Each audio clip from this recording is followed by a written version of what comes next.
Man achai v'red Rabbanu Shalom Boch. Leman beis Adonai Eloheinu avakshot toiv loch. Now that we said chapter 122, let us give some tzedakah together, spirit of hakel. And in that spirit of togetherness, that spirit of sharing, I'll share with you the Hayom Yom, which is the calendar, the daily calendar that the Rebbe established in 1943, Tafshin Gimel, a quote for every day, a message, a teaching for every day, mainly based on the teachings of the Friedrich Rebbe. So for yesterday, the Rebbe brings what the Alter Rebbe shared on behalf of the Baal Shem Tov. And it's in Yiddish, es kommt herab an der Shoma auf der Welt und lebt ab 70, 80 Jahr. Zu Lipton Aid na Teuve begashmis und befrat in Ruchnis.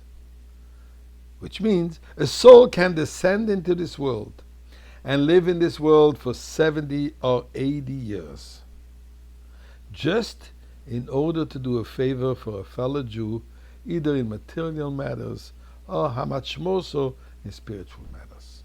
In other words, it is worthwhile for a person to be living 70, 80 years, accomplishing whatever he is doing, being busy with everything that he does. But the main reason why this soul came down into this world is to one time do a favor to another. Either, as it says, physical matters, material matters, or certainly in spiritual matters. Now this brings me to a story which I heard.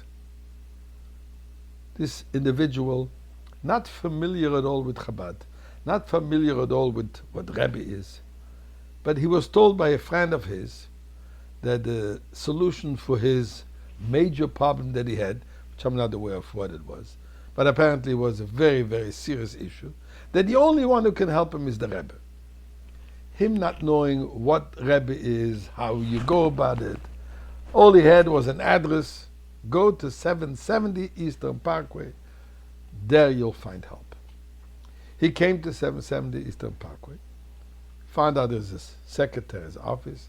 He goes in, says, I need to speak to the rabbi. I have a major issue. And they explain to him that there's no way you can speak to the rabbi now. You need to get the yechidus, an appointment, and this could take months. He's disappointed. Although he was offered to write a note, write this issue on a little letter, and the secretaries would bring it to the Rebbe number of times a day they go in, and then the Rebbe might answer right away, that was not good enough for him. And he walked out of the office.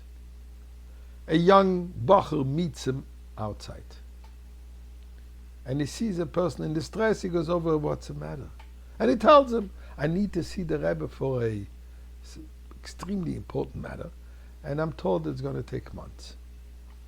This Bacher took it upon himself, and he says, look, the Rebbe will come out of his house soon.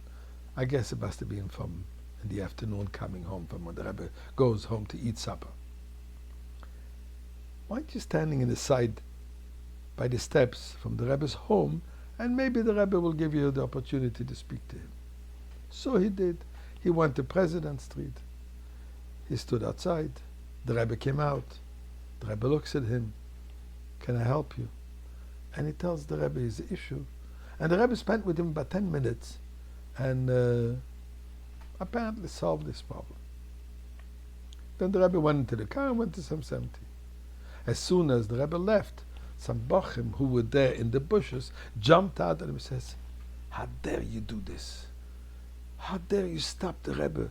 Keep him for 10 minutes. Do you know how precious the Rebbe's time is? Who are you?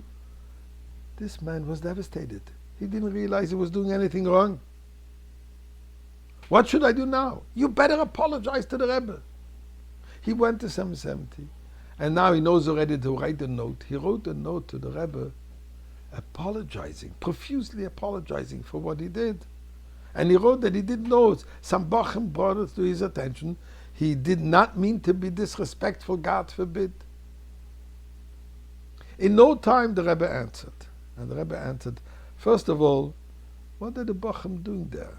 They had no business being there. They should be sitting and learning in yeshiva. So first of all, discount what they said. Now, as far as apologizing for having stopped me, for asking me advice and so on, who knows, says the Rebbe. The Baal Shem Tov tells us that the Shama could come down into this world for 70, 80 years just to do a favor for another person. Who knows?